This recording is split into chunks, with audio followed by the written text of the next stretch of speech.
اللهم صل على محمد وعلى آل محمد كما صليت على إبراهيم وعلى آل إبراهيم إنك حميد مجيد. اللهم بارك على محمد وعلى آل محمد كما باركت على إبراهيم وعلى آل إبراهيم إنك حميد مجيد. بلغ العلا بكماله كشف الدجى بجماله حسنت جميع خصاله صلوا عليه وآله. أستغفر الله الذي لا إله إلا هو الحي القيوم وأتوب إليه. لا حول ولا قوة إلا بالله العلي العظيم. لا إله إلا الله محمد رسول الله. أشهد أن لا إله إلا الله وحده لا شريك له وأشهد أن محمدا عبده ورسوله. آمنت بالله كما هو بأسمائه وصفاته وقبلت جميع أحكامه وأركانه. آمنت بالله وملائكته وكتبه ورسله واليوم الآخر والقدر خيره وشره من الله تعالى والبعث بعد الموت. رضيت بالله ربا وبالإسلام دينا وبمحمد صلى الله عليه وسلم نبيا ورسولا. جزا الله عنا محمدا ما هو أهله. جزا الله عنا محمدا ما هو أهله. اللهم أنت ربي لا إله إلا أنت خلقتني وأنا عبدك وأنا على عهدك ووعدك ما استطعت. أعوذ بك من شر ما صنعت. أبوء لك بنعمتك علي وأبوء بذنبي فاغفر لي فإنه لا يغفر الذنوب إلا أنت. الحمد لله. আল্লাহ পাকের দরবারে আমরা শুকরিয়া আদায় করছি, যিনি আমাদেরকে জামে মসজিদে জুমার নামাজের জন্য আসার তৌফিক দিয়েছেন। আলহামদুলিল্লাহ।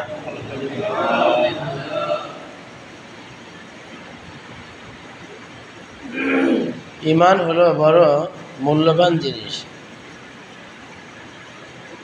কিছু কপাল পোড়া মানুষ আছে পৃথিবীতে, বাবা মা শিশুবেলায় তাদেরকে কালেমা শিক্ষা দিয়েছেন, মক্তবেও কিছু পড়ালেখা করছে, আলিফ বা তাসা শিখছে, কালেমা পড়ছে, তারপরে বড় বিদ্বান হয়ে তার নাস্তিক হয়ে গেছে, মোরতাদ হয়ে গেছে, ধর্মের কথা ভালো লাগে না, আল্লাহর বিদ্বেষী কথা বলে, নবী বিদ্বেষী কথা বলে।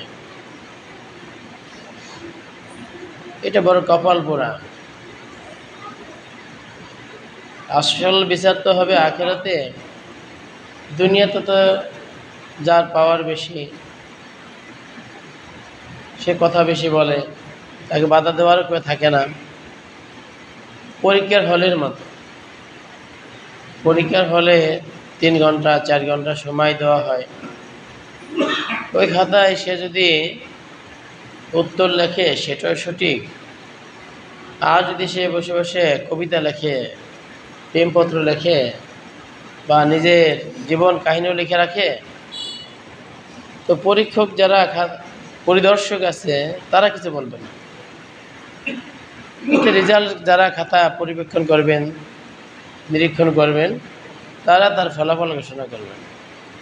কিন্তু ওই 3-4 ঘন্টার ভিতরে কেউ তাকে কিছু বলবে না। সে যদি চুপ করেও থাকে, কিছুই না করে, তাও বলবে না লেখো না কেন। কারণ এটা তার স্বাধীনতা, লিখতে পারে নাও লিখতে পারে। পৃথিবীতে আমরা স্বাধীন। কোনভাবে স্বাধীন? এটাকে বলে এখতিয়ারি শক্তি, ইচ্ছা শক্তি। এটা আল্লাহ আমাদের দিয়েছেন।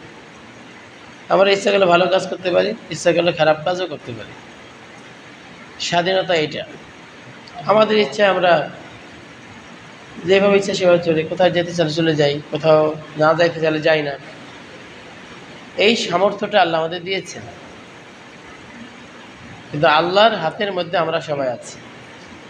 মৃত্যু পর্যন্ত আমাদের পরীক্ষার খাতা চলতে থাকবে। এটা হলো একটা শস্য ক্ষেত্রের মতো। আর দুনিয়া মাজরাতুল আখিরা, দুনিয়া হলো খেতি স্বরূপ। এখানে যে যা চাষ করবে তার ফল সে পাবে, পরীক্ষার হলের মতো। এখন আমাদের দায়িত্ব হলো যে যত উৎপাদন করে নিতে পারে। মানুষ বিদেশ যায়, ওভার টাইম পর্যন্ত করে। মূল চাকরির যে সময়, অনেকে যদি জিজ্ঞাসা করা হয় তো বলে যে বিদেশের অবস্থা ভালো না, ওভার টাইম নাই। ওভার টাইম মানে কি? মূল ডিউটির বাদে আরও বেশি কাজ করতে চায়। ওভার টাইম হইলে একটু টাকা বেশি পাবে, বাড়িতে এসে কিছু করতে পারবে ভবিষ্যতে। ওভার টাইম খুঁজে বিদেশে। ওভার টাইম ছাড়া তার মন ভরে না। দুনিয়ায় যদি ওভার টাইম প্রয়োজন হয়, যে দুনিয়ায় চলতে গেলে আখিরাতের জন্য কত বেশি ওভার টাইম দরকার, কত বেশি নফল নামাজ দরকার, নফল রোজা দরকার।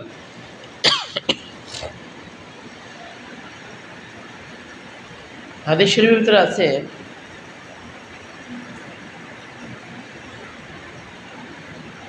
একজন বান্দা ফরজ নামাজের মাধ্যমে, ফরজ ইবাদতের মাধ্যমে আল্লাহর নিকটবর্তী হয়। আল্লাহর নিকটবর্তী হয় কিসের মাধ্যমে? ফরজের মাধ্যমে। আর মানুষ নফলের মাধ্যমে, নফল যদি আদায় করে, নফল রোজা, নফল নামাজ, সদকা ইত্যাদি, নফলের মাধ্যমে আল্লাহর প্রিয় হয়। কি হয়? একটা হলো নিকটবর্তী হওয়া, নৈকট্য লাভ করা, যে আমি আমার দায়িত্ব পালন করছি, ভালো জানবে। আর একটা আপন হয়ে যাওয়া। নফলের মাধ্যমে বান্দা আল্লাহর খুব ঘনিষ্ঠ হয়, খুব প্রিয় হয়, এবং এমন একটা অবস্থা তার সৃষ্টি হয়, কেমন যেন আল্লাহ তার হাত হয়ে যায়, আল্লাহ তার পা হয়ে যায়। তার মানে হলো কি, যে আল্লাহ তাআলাই তাকে পরিচালনা করেন, নিজের আপন লোককে ইশারা ইঙ্গিতে এমনভাবেই তাকে রাস্তা গোছাই দেন যে এই লোকটি আর বিপথে যায় না। এর সৎ পথে চলাটা, নেকের পথে চলাটা আল্লাহ তাকে কেমন যেন হাতে ধরে ধরে পরিচালনা করতেছেন, এমন হয়ে যায় সে। আল্লাহ এমন একটা অবস্থা তার সৃষ্টি করে দেন। এই জন্য নফলের খুব বেশি প্রয়োজন। আমরা তো ফরজের ব্যাপারে আমাদের অলসতা আছে, অবহেলা আছে, সবাই না। আমি আমার কথাই বলি, ফরজ নামাজ যতটা গুরুত্বের সাথে পড়া দরকার, ফরজ রোজা যতটা সম্মানের সাথে আদায় করা দরকার, যে সমস্ত নিষেধাজ্ঞা কাজ আছে পরিহার করা দরকার, তার অনেক ঘাটতি আমাদের হয়ে যায়। কিয়ামতের কিন্তু নফল নামাজের মাধ্যমে ফরজ নামাজের ঘাটতি পূরণ করা হবে। এই জন্য আমাদেরকে ফরজকে তো যথাযথ গুরুত্ব দিতেই হবে, পাশাপাশি নফল ইবাদতের জন্য নিজেকে তৈরি রাখা। এটা ওভার টাইম মনে করি, ওভার আমল, যে যত পারি কাজে লাগবে। কিয়ামতের ময়দান নিজের গচ্ছিত মা তাকদ্দামাত, যা আমরা পাঠাবো ভবিষ্যতের জন্য, মা কদ্দামাত লিগদি অত্তাকুল্লাহ। মানুষ চিন্তা করে দেখো যে তোমার ভবিষ্যতের জন্য কি সঞ্চয় করলে। মা কদ্দামাত লিগদ, আগামীকালের জন্য। আগামীকাল মানে হলো কিয়ামত। আমরা বলি কাল কিয়ামত, কে বলি কাল কিয়ামত। তার মানে হলো মানুষ মরলেই তার কিয়ামত শুরু, পরকাল শুরু হয়ে যায়। ওই পরকালের জন্য যার যার সঞ্চয় তারই কাজে লাগবে। লিকুল্লি ইমরিইম মিনহুম ইয়াওমাইযিন শাআনুন ইউগনিহি। ওই দিন যার যার নফসের যার যার কাজ, যার যার আমল তারই উপকার হবে, কেউ কারোর দিকে তাকাবে না, যার যার তার তার। পৃথিবীতে ভূমিষ্ঠ হয়েছে একা একা, একলা আসছে, পৃথিবীতে বন্ধুত্ব হয়েছে অনেকের সাথে, আবার চলে যাওয়ার সময় একা। মাঝখানের পথে হিসাব করতে হবে, আসছি একা, যাবো একা, তো মাঝখানে আমার কাজ কি? কবর থাকতে হবে একা, ওখানে আমার সাথী হবে কারা? রোজা, নামাজ, তাসবিহ, তাহলিল, জিকির, আজকার, কোরআন তেলাওয়াত, এইগুলি আমার সাথী হবে কবরে এবং পরকালে সব জায়গায়। দুনিয়ার সঙ্গী সাথী কবর পর্যন্ত হেঁটে যায়, কবর পর্যন্ত, লাশ শুয়ে রাখা পর্যন্ত, বাঁশ দিয়ে মাটি দিয়ে চলে আসে।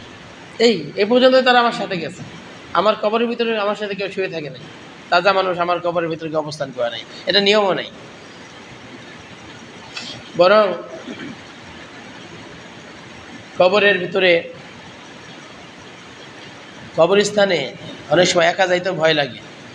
জীবিত মানুষ কবরের স্থানের পাশ দিয়ে একা একা হাঁটতে ভয় পায়, রাতের বেলায় বিভিন্ন সময় গোরস্থান দেখলে অনেকে ভয় পায়।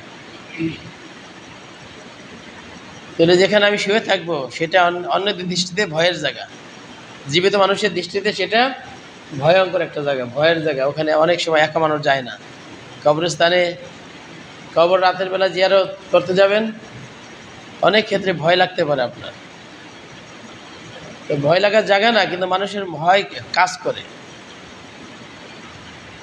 তো যেখানে আমি শুয়ে থাকবো সেটা অন্যের জন্য ভয়ের জায়গা।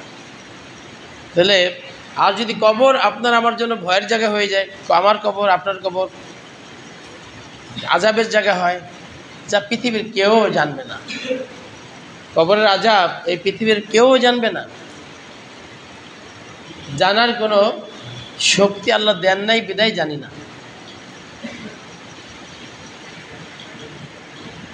পাশাপাশি কতগুলো সুইচ আছে না, একটা সুইচ চাপ দিলে একটা ফ্যান একটা লাইটই চলে, তাই না? যেটা সুইচ দেবে ওই চলে। পাশাপাশি তো যেটারটা ওইটাই সুইচ দিতে হয়। যা পাশাপাশি অনেক কবর, কার কবর আযাব হয় পাশের কবরের খবর নেই। যার কবরে আযাবের সুইচ দেওয়া হয়েছে ওইটাই চলবে। জীবিত মানুষ জানবে না মানে হলো, দুইজন মানুষ পাশাপাশি শুয়ে আছে, একজন স্বপ্ন দেখে আকাশে উঠতেছে, পাশের মানুষটা খবর নেই, সে তো তার ঘুমিয়ে আছে। দুই ধরন আছে, যেমন কি যদি জাগ্রত ব্যক্তি পাশে বসা থাকে, উনি যে স্বপ্নের ভিতর বিদেশ ঘুরতেছেন, এটা কি কেউ দেখে? স্বপ্নের মতো। এই জন্য একজনের কবর আযাব এই পৃথিবীবাসী জানার কোনো শক্তি আল্লাহ দেন নাই। নাবালিগ বাচ্চা বিয়ার মজা তো বুঝবে না, বা তার ভিতর এটা আসবেই না। ছোট বাচ্চারা এটা বুঝারই বিষয় না। ওই সময় বুঝ শক্তি তাকে আল্লাহ দেনই নেই। ওই সময়টা বললে অনেক সময় রাগ হয়ে যাবে, যে তোর বিয়ে দিয়ে দেবে, বললে সে যা বিচার দেবে আপনার কাছে যে আমাকে এই কথা বলছে সে, কারণ সে তো এটা বুঝে না, তাকে এটা আল্লাহ বোঝার শক্তি দেয় নাই। কিন্তু একজন বড় মানুষ এই কথা বললে সে হেসে ফেলে, অনেক সময় আনন্দ পায় কথা শুনলে। তার মানে কি, এটাতে উদাহরণ নেন, যখন আল্লাহ যেটা বোঝার শক্তি দিচ্ছেন সেটুকু বুঝতে পারবে, তার বাইরে সে বুঝতে পারবে না। পরকালের বিষয়টা দুনিয়ায় বসে বোঝার কোনো কায়দা নেই, কল্পনাই করা যায় না। জান্নাতের সুখ আর জাহান্নামের আযাব যে কত মানে তারতম্য, এবং কতটা আযাব ভয়ঙ্কর, আর জান্নাতের সুখ যে কত বেশি, এখান থেকে এটা কল্পনা করে শেষ করা যাবে না। এই জন্য পরকালের জন্য কামাই করা চাই। এখন যারা সমাজে সম্মানিত ব্যক্তি আছেন, যাদেরকে মানুষ সালিশের জন্য ডাকে, অথবা যে কোনো জায়গায় সভাপতি হিসেবে তাকে ডাকে, আমরা যদি হিসাব করি আমাদের আগে যারা ছিলেন তাদের মধ্যে তো এমন সম্মানিত ব্যক্তি ছিলেন, এমন সম্মানিত ব্যক্তি আগেও ছিলেন, সর্বস্তরেই সর্বযুগেই ওই আমলে কি থাকে, সম্মানিত ব্যক্তি থাকেন, তারা কবরে চলে যান। তাদের অনেকের আলোচনা আমাদের কাছ পর্যন্ত আসেনি, আসতে, কারণ ওই জমানায় যারা ছিল শুধু তারাই তার নাম জানতো। তারা চলে যাওয়ার পরে, তার সমবয়সী যারা, তারা চলে যাওয়ার পরে পরবর্তী যখন প্রজন্ম আমরা, আমরা কিন্তু অনেকের নামই জানি না। আবার এখন যারা আছি, আমরা যখন মৃত্যুবরণ করে যাব, আমাদের এই একটা অবস্থান বা এই একটা স্তর যখন চলে যাবে, আমাদের সময় সে আমরা আমাদের সামনে ব্যক্তিদেরকে চিনব, কিন্তু এর 20 বছর পরে গিয়ে এখনকার লোকগুলোকে 20 বছর পরের লোকরা চিনবে না। অর্থাৎ আমি যতই পৃথিবীতে সম্মানিত হই, আমি যদি 100 বছর আগের ইতিহাস আপনাদেরকে বলি যে 100 বছর আগে বলেন কোন দেশে কে রাজা ছিল, কেউ জানেন? জানি না, কেউ আমরা জানি না। জানি কেন? সেই সময় মানুষ তাদেরকে সম্মান করছে, রাজা ছিল তারা, কিন্তু এখন তাদের নাম নাই। হয়তো ইতিহাসের পাতায় বইয়ে লেখা থাকতে পারে কিছু নাম, কিন্তু তাদের বন্ধু বান্ধব তো নাই, আছে? নাই। অর্থাৎ সম্মানের যে স্তরটা দুনিয়াতে, এটা ওই সমবয়সী মানুষের মধ্যে পর্যন্ত শেষ। আপনি চলে যাবেন, অথবা আপনার সহপাঠীরা মারা যাবে, সহকর্মীরা চলে যাবে, আপনার জন্য আলোচনা করার আর কেউ থাকবে না, আর কেউ থাকবে না। এই জন্য আমি আমার বলার উদ্দেশ্য হলো, দুনিয়ার এই সম্মান একদম সীমিত কয়েকটা বছরের জন্য। ওই আপনার সংসার পর্যন্ত, আপনার কাল পর্যন্ত আপনি চলে যাবেন, আপনাকে নিয়ে মাতামাতি করার সময় আপনার নাই, এই পৃথিবীর মানুষের থাকবে না। তার মানে এই দুনিয়া তো যার যার তার তার। বাবা মা মারা গেলে সবচেয়ে আপন যারা, বাবা মা, সন্তান, মনে করেন মারা গেলে কিছুদিন আলোচনা থাকে। বেরকে বাপ মা বৃদ্ধ হয়ে মারা গেলে তাদের আলোচনা সন্তান খুব বেশি দিন মনে রাখে, খুব বেশি দিন মনে রাখে এমন আপনি পাবেন না, মনে থাকার কথা না।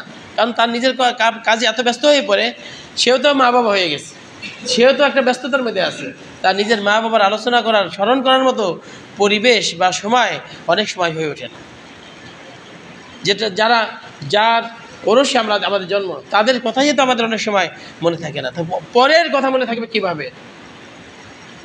আমার বলার উদ্দেশ্য হলো, এই দুনিয়ায় কেউ কাউকে মনে রাখার জন্য আসে নাই। আল্লাহ পাঠাইছেন, আমা খলাকতুল জিন্না ওয়াল ইনসা ইল্লা লিয়াবুদুন, জিন মানব জাতিকে আল্লাহ সৃষ্টি করছেনই আল্লাহ ইবাদতের জন্য।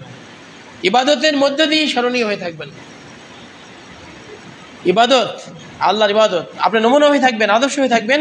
যে অমুক ব্যক্তি অমুক কালে এমন সুন্দর আমল করেছে, তার জীবনটা এত সুন্দর ছিল, সুন্দর আমল, সৎ কর্মের মধ্যেই আপনি জীবিত থাকবেন, ভালো কর্মের ভিতরে আপনি স্মরণটা হয়ে থাকবেন পৃথিবীতে। এই জন্য ভালো আমল করা চাই, দুনিয়াবাসীর সাথে ভালো ভালো কাজ করা চাই। আর আল্লাহর জন্য কিয়ামতের ময়দানে আল্লাহর সাথে দাঁড়াতে হবে, সেখানেও ভালো আমল নিয়ে যাওয়া চাই। ভালো আমল কি? আল্লাহ এবং আল্লাহ রসুল সাল্লাল্লাহু আলাইহি ওয়াসাল্লাম যা বাতাই দিয়েছেন, বলছেন করার জন্য বলেছেন, নবীজি করে দেখাইছেন, সাহাবায়ে কেরাম শিক্ষা দিয়েছেন, সেই সমস্ত পথ কথা, সেটাই হলো ভালো পথ, ভালো মত। নিজের মনের চাহিদা অনুযায়ী জীবন পরিচালনা না করা, আমার কাছে ভালো মনে হইল না বা ভালো মনে হইল, এটা আল্লাহর দৃষ্টিতে গ্রহণযোগ্য না। আল্লাহ এবং আল্লাহ রসুলের দৃষ্টিতে গ্রহণযোগ্য হইল যে আল্লাহ যেটা বলছেন সেটা করা, নবী সাল্লাল্লাহু আলাইহি ওয়াসাল্লাম যেটা করেছেন বা করতে বলেছেন সেগুলো করা।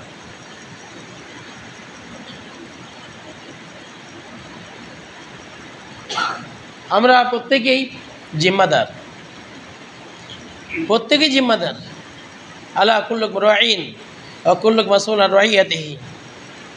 নবী বলেন সাল্লাল্লাহু আলাইহি ওয়াসাল্লাম, তোমরা প্রত্যেকে জিম্মাদার, তোমাদের প্রত্যেকে জিম্মাদারি সম্পর্কে কিয়ামতের দিন জিজ্ঞাসাবাদ করা হবে।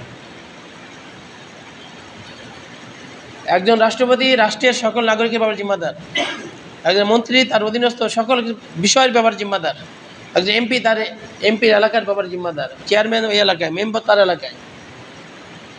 আপনি পরিবার প্রধান, আপনার পরিবারের ব্যাপারে আপনি জিম্মাদার, পরিবারের যে সদস্য তার ব্যাপারে আপনি জিম্মাদার। জিজ্ঞাসা করা হবে পরিবার কীভাবে পরিচালনা করেছে। যে যত দায়িত্বশীল তাকে তার দায়িত্বের ব্যাপারে জিজ্ঞাসাবাদ করা হবে এবং উত্তর দিতেই হবে।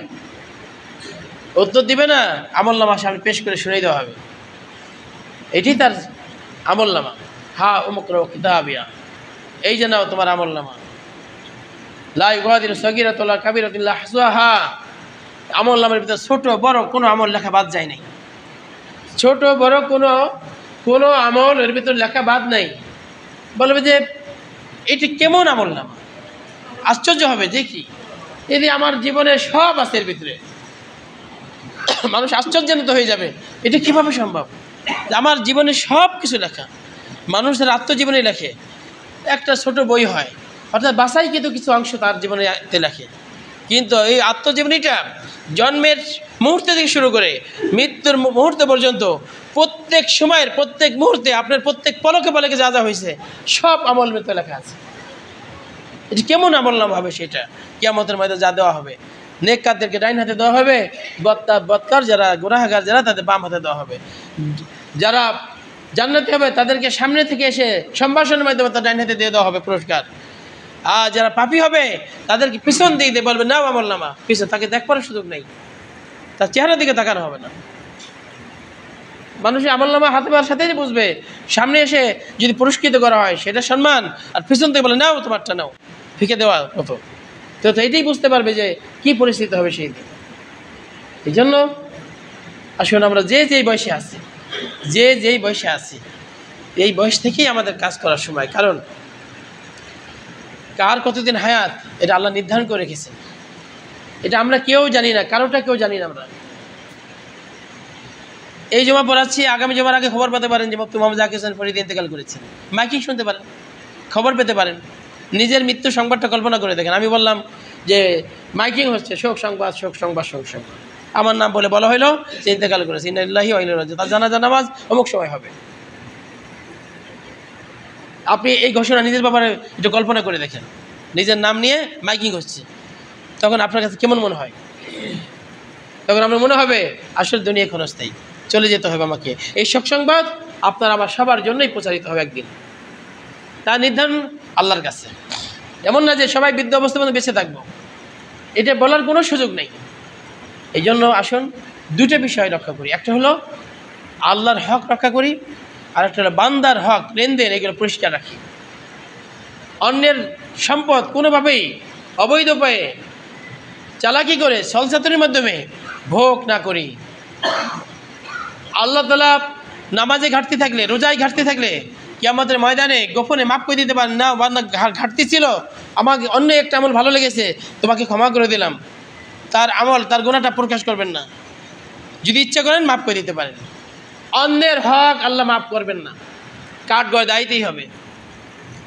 এই জন্য আমরা প্রত্যেকেই খেয়াল রাখা চাই, ডাইনে বামে আমার প্রতিবেশী যারা আছে, আমার এলাকায় যারা আছে, আমার দ্বারা সে কষ্ট পায় কিনা। আল মুসলিমু মান সালিম আল মুসলিমুনা মিন লিসানি ওয়া ইয়াদিহি, খাঁটি মুসলমান ওই ব্যক্তি যার হাত এবং মুখ এর মাধ্যমে অন্যরা শান্তি পায়, নিরাপদ থাকে। হাত মুখ দ্বারা অন্যরা কষ্ট পায় না, আপনার আচরণ অন্যরা কষ্ট পায় না, আপনি প্রকৃত মুসলমান।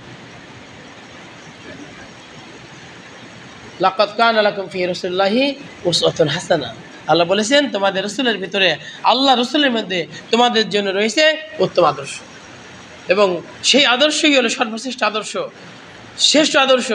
সেই আদর্শ, মহানবী সাল্লাল্লাহু আলাইহি ওয়াসাল্লাম আদর্শ যদি আমরা জীবনে ধারণ করতে পারি, লালন করতে পারি, এবং আমরা যদি তা প্রতিপালন করতে পারি আল্লাহকে খুশি করার জন্য, তাহলে আমরা সফল মানুষ।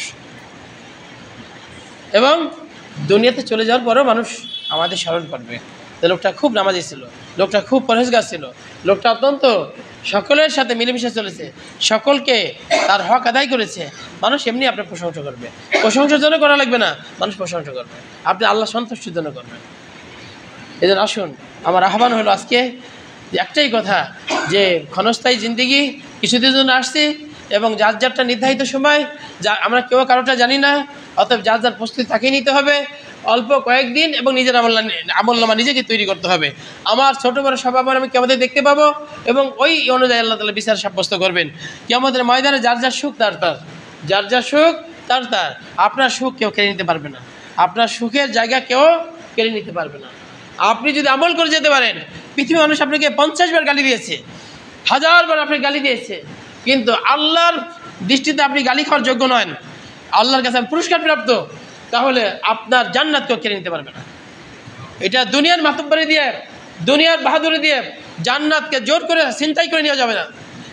দুনিয়ার নেক আমলের মাধ্যমে জান্নাতের অধিকারী হতে হবে। ইন্নাল্লাযিনা আমানু ওয়া আমিলুস সলিহাত কানাত লাহুম জান্নাতুল ফিরদাউসি নুজুলা। আল্লাহ বলেন যে যারা ঈমান আনবে এবং নেক আমল করবে তাদের জন্য নিয়ামতওয়ালা জান্নাত নির্ধারণ করা হয়েছে। সুবহানাল্লাহ বলেন। আসুন নেক আমল করি, ইমানের সাথে থাকি, নেক আমল করি, আল্লাহর হুকুম পালন করি, বান্দার হকের ব্যাপারে খুব পাহারাদারি হই, নিজে হাতকে উঠাই নেই, না এখানে আমার চলা যাবে না, এখানে অন্যের হক নষ্ট হবে, অন্যের হকের জিম্মাদারি আল্লাহ নেবেন না। কিয়ামতের ময়দানে পাই টু পাই বুঝাইতে হবে, টাকা পয়সা হবে না, আবার নাকি তাকে দিয়ে তার পাওনা বুঝাইতে হবে, আমাকে নিঃস্ব অবস্থায় জাহান্নামে যাওয়া লাগবে। এমন অবস্থা তো সৃষ্টি হোক, আমরা কেউ চাই না। আল্লাহ রাব্বুল আলামিন আমাদের সকলকে ইমানদার হয়ে, আমলদার হয়ে আল্লাহর জান্নাত লাভের তৌফিক দান করবে, আমিন। এবং অন্যের হককে রক্ষা করার তৌফিক আল্লাহ আমাদের সকলকে দান করবে, আমিন।